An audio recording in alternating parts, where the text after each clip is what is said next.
La 14e édition, donc ce qui montre que c'est une activité qui prend de l'ampleur.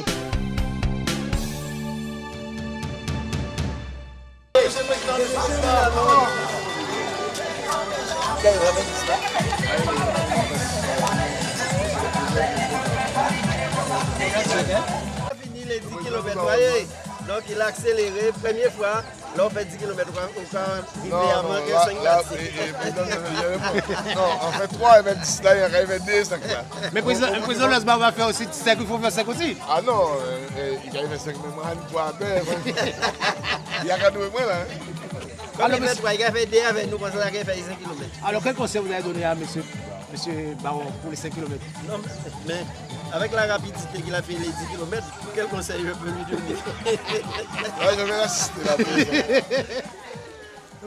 Tu étais avec le maillot jaune, tu as bien vu le maillot jaune. Le maillot jaune n'a pas de problème. Il n'y a pas de problème, au contraire, le maillot jaune a plein de conditions physiques, il est en forme. Le maillot jaune est en forme. Et en plus, tu vois, le maillot jaune a un petit ventre quand même qui n'est pas négligeable. Ouais. Mais si ce n'était pas ça, je serais déjà arrivé à la tête de la montagne. D'ici 1 an ou 2, c'est parti. Non, pourquoi c'est 1 an ou 2? 6 mois. 6 mois. Bon, vous avez entendu, 6 mois. Hein, c'est dans 6 mois, quand vous allez me voir à la télé, vous allez dire, c'est un top modèle, c'est sûr. C'est un défi que je suis un homme de défi. Un défi? Ouais. Rendez-vous dans 6 mois. Je suis un homme de défi. Nous sommes en quel mois? Au mois d'avril. Bon, voilà, nous sommes le 18 avril, c'est l'anniversaire de ma mère aujourd'hui. Je vais l'appeler, tiens. Et donc, on se donne rendez-vous le 18 novembre. Mais il faut qu'on se parle avec le vice-président. Non, je ne vais pas le fatiguer. Vous n'allez pas le fatiguer? Il est bien comme ça, il est au top. Il est au top. Ouais, c'est bon, il n'a rien à perdre. Donc, président, tu n'as pas de kilo à perdre, toi, tu es bien. Moi, je disais que j'avais mon rôle. C'est les gens qui disent ça, mais pas moi. Bon, d'accord. Bon, tu vois, donc c'est bon. J'ai une dizaine de kilos à perdre. 10? Ouais.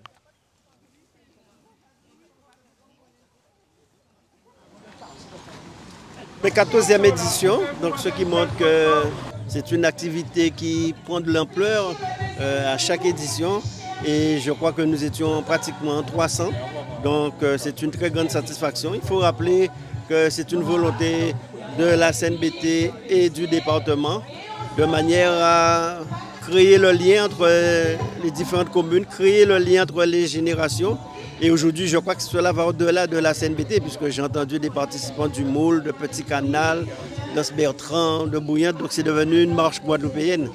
Et puis, au-delà donc, de ce lien des valeurs du sport, et aussi, c'est pour permettre d'informer sur un certain nombre de thèmes tels que le diabète, l'hypertension artérielle. Enfin, aujourd'hui, c'est le cas pour le diabète. Et le département qui est en charge de la promotion de la santé, qui est la collectivité de toutes les solidarités, vous comprenez tout l'intérêt pour moi d'être présent à cette marche. Et puis, il ne s'agit pas simplement de venir, mais aussi de participer. Donc, j'ai participé en faisant la moitié du parcours, mais comme il fallait revenir, donc au lieu de faire 5 km, j'ai fait 2 km et demi.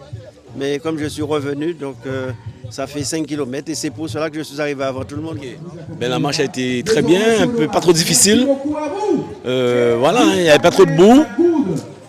Ça ne glissait pas trop non plus. Donc voilà, ça a été. Hein. Ouais. Franchement, c'était une belle marche. C'était une très belle marche, franchement. Ce matin, en arrivant, on a découvert qu'il y avait une marche de la CNBT. On y a pris part et on a pris plaisir à partager avec les personnes qu'on ne connaissait pas et surtout à faire cette marche de 5 km. Rien à dire. Franchement, je recommande les gens qui n'y étaient pas, ben, malheureusement, ils ont raté quelque chose. Tala pati tamit difficulté parce que dernièrement on a d'un par rapport à côté, il y a plus montagne, plus forêt, plus rivière, donc tala de meilleur.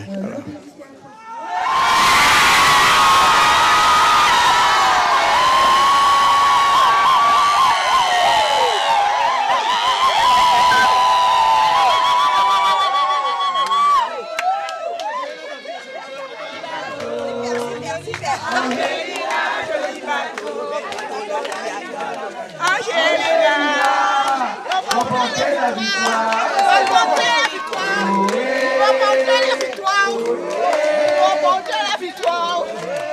Je suis Madame Joseph Kanda-Peretti Marie-Claude et je suis éducatrice thérapeutique.